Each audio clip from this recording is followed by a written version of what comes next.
আজকে সকাল 8টার দিকে কাঞ্চনজঙ্ঘা এক্সপ্রেস যাওয়ার আগে আমরা চেকিংয়ে 3জন বাংলাদেশি মহিলা আটক করেছি। তাদের সাথে ইন্ডিয়ান 3জন, 2জন পুরুষ আর 1জন মহিলা ছিল।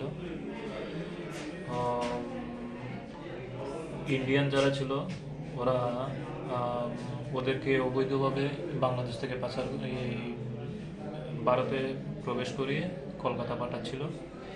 আমরা মোট ওদের মোট 6জনকে আমরা অ্যারেস্ট করেছি।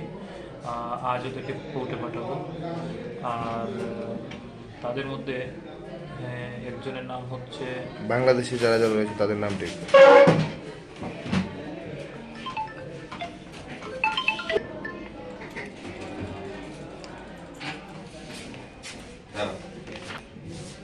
আমরা ইন্ডিয়ান যে 3জন ধরেছি তারা হচ্ছে আনজার আলম, রহিমা আক্তার